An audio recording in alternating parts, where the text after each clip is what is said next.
안녕하십니까. 명주병원 진료원장 정형외과 김형구입니다. 오늘의 주제는 무릎 관절염입니다. 관절염의 원인은 다양합니다. 종류도 많습니다. 오늘은 그 중에서 빈도가 가장 높은 퇴행성 관절염에 대해서 말씀드리고자 합니다.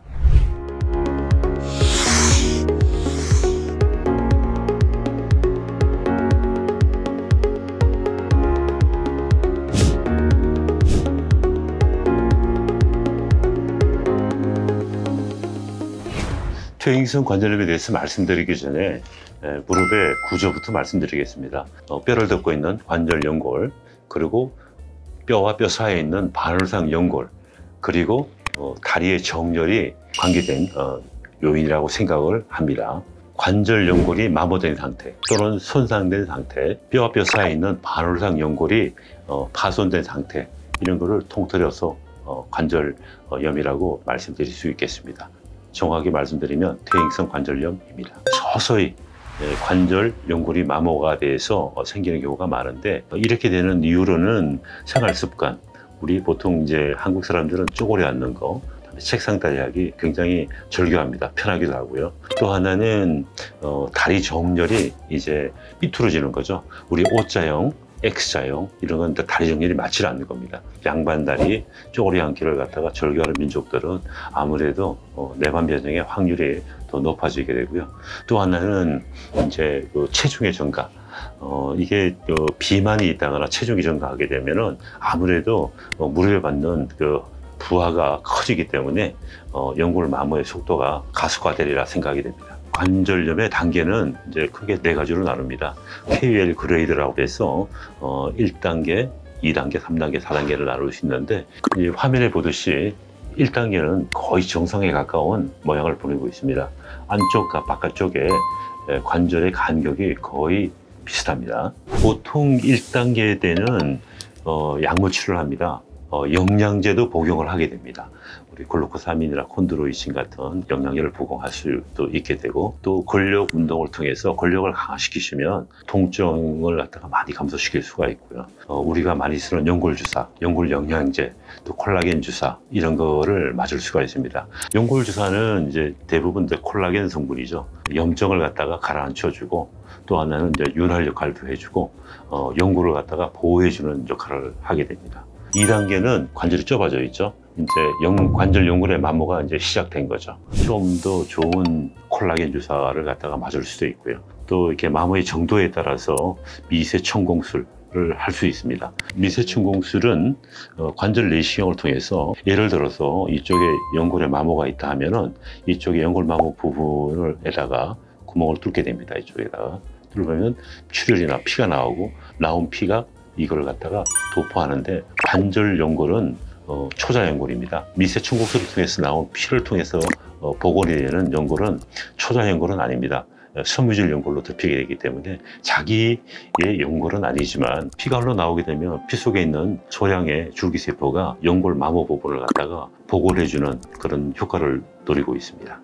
미세 천공술을 하게 되면 일단 조금 보호를 해줘야 됩니다.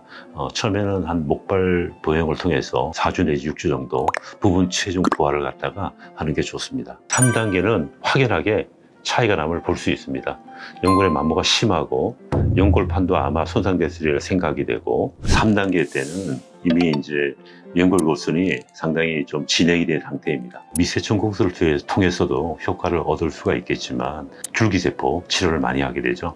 예를 들어서 제대혈 치료는 태반과 탯줄의 혈액을 이용해서 제대혈 줄기세포를 갖다가 추출해서 만든 거기 때문에, 우리 미세 천공술을 일단 하고 그 미세 천공술을 한 그 구멍에다가 이 줄기세포를 갖다가 심게 됩니다. 우리가 가지고 태어난 초자 연골의 연골로 복원을 시킬 수가 있습니다. 하나 주의할 거는 연골 교선부를 연골 줄기세포를 통해서 복원을 한다 할지라도 다리 정렬이 맞지 않게 되면은 수술의 효과가 떨어지게 됩니다. 내반 변형, 즉 O자형 다리인지 X자형 다리인지를 갖다가 확인한 후에 교정을 해서 줄기세포를 시행하게 되면 줄기세포의 효과를 극대화시킬 수가 있습니다. 줄기세포 하고 난 다음에는 일단은 체중 부하를 4 내지 6주 정도는 꼭 목발 보행을 시행하는 것이 좋습니다. 4단계는 연골의 만무가 극심해서 이미 연골은 다 없어진 상태고 반월상 연골 자체도 거의 파손이 돼서 뼈들이 다 있는 걸 갖다 확인하실 수 있습니다. 3기 때까지는 줄기세포, 그다음에 다리 교정술을 통해서 치료를 할 수가 있지만 4기 때는 이제 이것마저도 할 수 없는 상태를 얘기합니다. 마지막 단계에 이제 인공관절 치환술을 하게 됩니다. 부분 치환술, 한쪽 면만 하게 되는 거죠. 다음에 전 치환술, 관절 전체를 다 바꾸는 겁니다. 부분 치환술은 이쪽 반만 치환하는 걸 부분 치환술이라고 얘기합니다. 반드시 반만 손상이 되어야 되고 빼내고 다시 전 치환술을 바꿔야 하기 때문에 라이즈 한 도로도 있고요. 그 다음에 무릎이 너무 많이 이렇게 구부러져 있는 상태라거나 변형이 너무 이렇게 많이 이렇게 변형이 심한 상태면 부분 치환술의 시공점이 되질 않습니다. 전 치환술은 이 전체 이것까지 같이 치환할 수가 있습니다.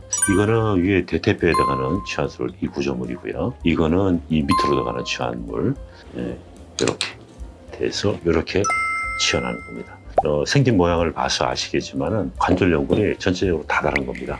한쪽 면만 다른 게 아니라 이 부위의 관절 연골 마모, 여기에 연골판 파손, 또 밑에 뼈에 관절 연골의 마모, 다음에 이쪽 우리 여기 sulcus라고 그러는데 이쪽 면도 다 관절이 닳아서 없습니다. 인공관절 치환술을 갖다 할 만한 환자들은 이미 관절 연골은 거의 다 마모가 된 상태고 반월상 연골도 거의 많이 찢어진 상태입니다. 연골을 갖다가 복원시킨다 할지라도 이미 연골판 손상으로 인해서 연골을 복원한 효과를 갖다가 볼 수가 없는 상태입니다. 4기 때는 인공관절 수술이 맞다고 생각을 합니다. 바로 일상생활하는 거는 좀 무리고요. 치료법에 따라서 재활 프로그램이 다 따로 있긴 합니다만은 2, 3일 후에 이제 보행을 하고 그 다음에 관절 운동 시작하고 아무튼 수술 후니까 통증은 좀 있을 겁니다. 통증을 갖다가 감소시키는 치료를 통해서 재활을 갖다가 도모할 수가 있습니다. 관절염은 사실 생활 습관 되게 중요합니다. 꾸준한 운동을 통해서 몸을 잘 관리하시면 건강한 삶을 갖다가 누릴 수 있을 거라고 생각을 하시고요. 혹시 궁금한 점이 있다 그러면 질문을 해주시면 최선을 다해서 성심껏 답변하도록 하겠습니다. 감사합니다.